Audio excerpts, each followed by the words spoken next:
Les professeurs en ligne doivent apprendre à vendre leurs cours.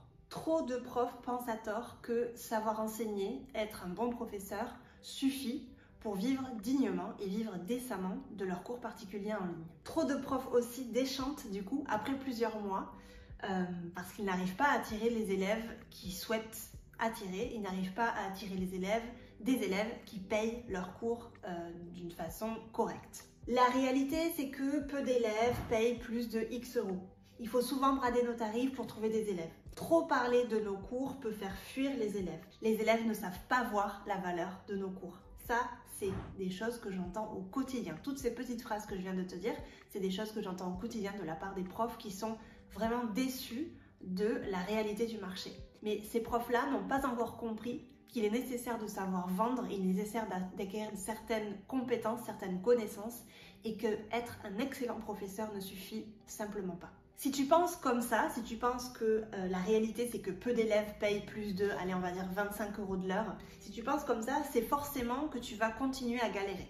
Parce que si tu ne changes pas ton état d'esprit, si tu ne changes pas ton mindset, ça va être un petit peu compliqué. C'est aussi à nous, je pense, d'éduquer nos élèves, c'est aussi à nous d'éduquer notre marché et de leur dire à quel point, voilà, nos cours ont de la valeur, on n'est pas là pour compter les billes et on est là pour pour avoir en tout cas un métier dans lequel on peut gagner de l'argent et dans lequel on peut s'épanouir. C'est donc à nous à prendre confiance en nous, c'est à nous aussi à arrêter de dire amen à tout, à aussi arrêter de dire oui à toutes les négociations de tarifs. J'ai d'ailleurs fait une vidéo à ce sujet-là, je te la mets dans le petit i. Les profs doivent apprendre à avoir confiance en eux, ils doivent travailler cette confiance en eux pour ainsi réussir dans ce secteur. On me dit à l'oreillette qu'une petite promo sur l'école des profs est en train d'être préparée là pour les fêtes de Noël. Je te conseille du coup de t'inscrire à ma newsletter parce que ce sera seulement pour les inscrits à la newsletter. Je ne vais pas en parler de manière publique.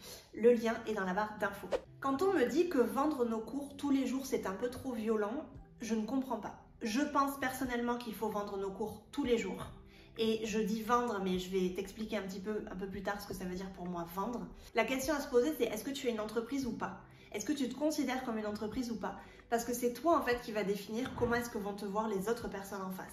C'est toi qui va décider de ce que tu veux incarner. Si tu incarnes seulement le petit prof qui donne des cours à droite à gauche, les autres, les prospects, les élèves vont te voir de la même façon. C'est totalement logique. Mais si toi tu incarnes une entreprise, tu te comportes comme une entreprise, alors forcément les personnes en face vont te respecter, vont respecter tes règles et vont respecter le cadre que toi tu as mis. Les entreprises doivent vendre tous les jours. Les entreprises doivent vendre tous les jours pour rester une entreprise. Et je peux t'assurer que la newsletter, c'est le canal qui convertit le mieux. De loin d'ailleurs. Et c'est pas moi qui le dis. Tu peux regarder sur internet les différences de conversion entre différents canaux. Et la newsletter, c'est de loin le canal qui convertit le plus. Mais si tu préfères faire des vidéos ou des reels sur Instagram pour continuer à expliquer la différence entre le passé composé et l'imparfait, c'est ok. Mais sache que en faisant ça, oui, effectivement, tu transmets un savoir, tu transmets des connaissances, mais en faisant ça, tu ne vends absolument pas tes cours. À part si tu le fais bien et qu'à la fin de tes reels, à la fin de tes contenus, il y a un call to action, un CTA, une façon de demander aux personnes qui te suivent d'aller peut-être s'inscrire à ta newsletter, de télécharger ton e-book, etc., etc. Il faut que tu réfléchisses à un vrai tunnel de vente. Comment amener cette personne qui vient de te découvrir vers ta liste email ou vers, par exemple, ta liste email pour avoir téléchargé ton e-book. Ça, c'est des choses auxquelles il faut que tu réfléchisses. Ne crée pas du contenu pour créer du contenu. Ne crée pas du contenu et ensuite, voilà, les gens sont complètement libérés dans la nature. Il faut que tu prennes ces personnes-là et que tu les amènes dans ton petit cocon, dans ton petit écosystème. Je sais que vendre, ça peut faire peur. Je suis complètement consciente de ça. Et moi qui accompagne les profs depuis très très longtemps, je peux te dire que je comprends que ça peut vous faire peur de vendre. Mais encore une fois, est-ce que tu es une entreprise ou pas? Parce que si tu es une entreprise, tu dois vendre tes cours. Malheureusement, tu ne peux pas passer à côté. Vendre des cours à des personnes, vendre des cours à des prospects, c'est simplement leur apporter la solution à leurs problèmes. C'est en bref, leur rendre un service. Donc c'est toi qui es gagnant finalement parce que toi tu as le savoir, toi tu as les connaissances, toi tu as la réponse à leurs questions, la solution à leurs problèmes. Il suffit juste de leur mettre devant les yeux la solution à leurs problèmes. Et c'est ça vendre finalement. Vendre chaque jour, c'est pas pénible. Vendre chaque jour, c'est seulement dire aux gens, c'est seulement raconter une histoire, raconter une anecdote et le connecter avec le fait que tu as la solution à leurs problèmes. C'est leur dire que tu peux les aider, que tu es là pour les aider. C'est grâce à tes cours que tu vas pouvoir les aider à trouver un meilleur job en français, acquérir des connaissances un peu plus poussées, qu'ils peuvent par exemple parler avec leur belle famille à table, le fait de gagner un peu plus d'argent parce qu'ils vont être promus dans leur entreprise, d'avoir un examen de français pour entrer à l'université en France, etc., etc.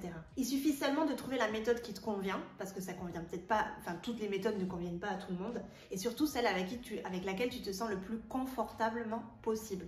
Je vends chaque jour en parlant de l'école des profs, dans ma newsletter, dans mes contenus, dans la vidéo. Tu vois, j'en ai parlé plusieurs fois déjà de l'école des profs. Donc c'est une façon aussi pour moi de vendre et de vous dire l'école des profs existe, ça peut t'aider. Je vends chaque jour en parlant de l'école des profs, que ce soit sur mes réseaux sociaux, du coup sur ma newsletter. Et je peux te dire que je le fais de manière tellement naturelle et délicate que je ne pense pas que ça saoule les personnes. Mais pour moi, c'est mon devoir comme entrepreneur de parler de mon entreprise, de parler de mon produit au quotidien. Parce que sinon, je perds des opportunités de rendre service à des profs qui en ont besoin. Donc c'est ça, c'est ce mindset en fait que tu dois avoir. C'est vraiment cet état d'esprit qui va te faire avoir une position vers la vente qui va être beaucoup plus confortable, qui va être beaucoup plus naturelle. Pense que tu as la solution au problème de tes élèves. Tu as juste à leur proposer la solution. Les profs doivent apprendre à vendre parce que finalement, on ne sait pas comment faire. L'université ne nous a pas formés à le faire. Et c'est bien dommage. Les profs sont souvent gênés de mettre en avant leur travail à cause du fameux syndrome de l'imposteur, j'en ai déjà parlé, qui nous a hantés et qui nous hante tous et toutes. Même moi, à ce stade-là, j'ai encore des problèmes des fois, j'ai encore des doutes et des instants où il y a ce syndrome de l'imposteur qui me hante. Je sais maintenant comment lui dire d'aller voir ailleurs si j'y suis. Mais c'est pas facile, je sais que c'est pas facile et c'est pas facile de mettre en avant notre travail et d'avoir cette confiance en tout cas, de pouvoir dire voilà, achète mes cours parce qu'ils sont fabuleux. Il y a très peu de profs, je vois très peu de profs qui sur les réseaux disent que leurs cours sont magnifiques, sont incroyables et que les élèves ont gagné énormément de confiance en eux et ont gagné peut-être un niveau en français de plus, etc. etc. Donc c'est très important d'avoir déjà confiance en soi, confiance en son travail pour pouvoir le mettre en avant et puis pouvoir du coup le vendre. C'est bien connu parce que effectivement le métier de prof c'est un métier de vocation. Il faut montrer au monde entier qu'on vit pour notre travail, il faut montrer au monde entier qu'on travaillerait jour et nuit, qu'on le ferait gratuitement si c'était possible, parce qu'on aime profondément ce qu'on fait, on aime profondément nos élèves et qu'on a besoin de reconnaissance. J'ai lu il n'y a pas très longtemps un rapport sur lequel il disait qu'il y avait beaucoup de profs en fait qui choisissaient ce métier-là parce qu'ils avaient un peu ce manque de confiance en eux, ce manque de reconnaissance et le fait d'avoir des personnes en face de nous qui apprennent des choses grâce à nous, ça fait, voilà, ça flatte un petit peu notre ego. Moi, ok, j'aime enseigner, je me sens profondément à ma place quand je le fais, mais ça reste un travail.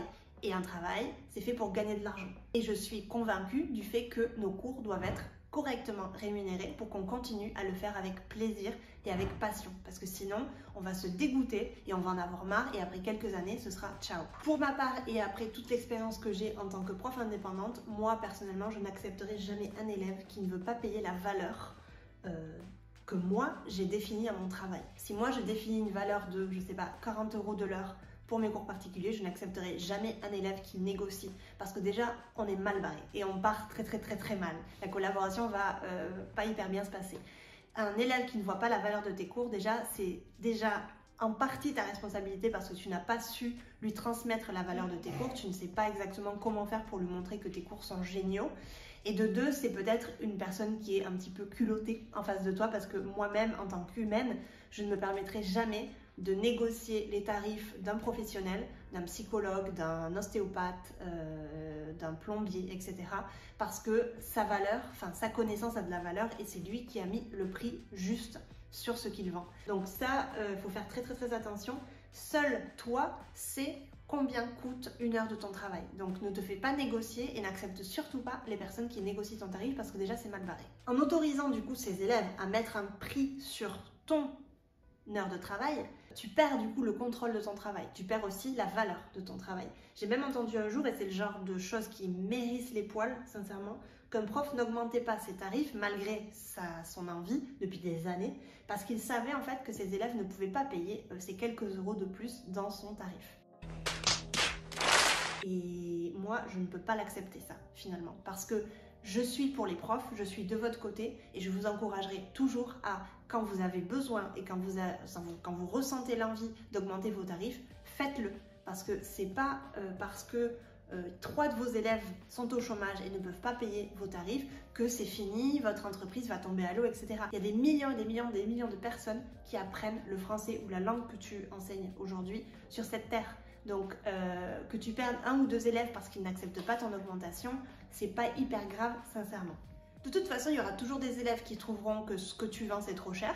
Et il y aura toujours des élèves qui paieront avec un grand sourire et qui même te diront qu'il faut augmenter tes tarifs.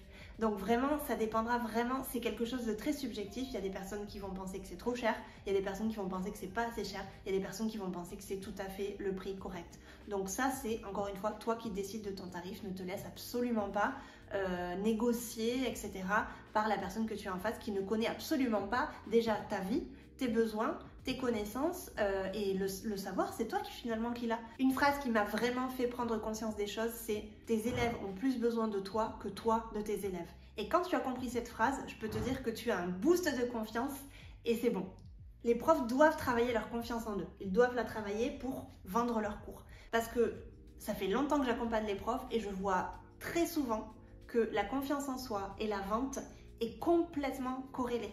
Un prof qui a zéro confiance en lui, qui a vraiment du mal à se mettre en avant, etc., il va avoir beaucoup de mal à vendre ses cours. Alors que quelqu'un qui est droit dans ses baskets, qui sait exactement ce qu'il veut faire, qui sait exactement où est-ce qu'il veut mener son entreprise, il aura beaucoup plus de facilité à vendre ses cours. Donc fais attention à ça. Si tu as vraiment besoin de travailler ta confiance en toi, je te conseille de peut-être engager un coach ou faire un travail un petit peu introspectionnel sur toi, mais vraiment c'est quelque chose d'hyper important. Ensuite, il y a forcément le problème de l'argent, parce qu'il y a beaucoup de personnes qui pensent qu'elles ne méritent pas de gagner de l'argent, attention, c'est fort, qui ne méritent pas de gagner de l'argent et qui du coup bloquent un peu cette abondance, tu vois, parce qu'ils ne vont pas être dans la position de vouloir gagner de l'argent. Donc ça, c'est toujours un peu le problème. Tant que tu ne vas pas travailler ce blocage-là, encore une fois, tu verras que ça ne va pas fonctionner. Donc encore une fois, je te conseille de te faire accompagner parce que ce sera un peu plus facile pour toi et tu vas du coup voir des résultats assez rapidement.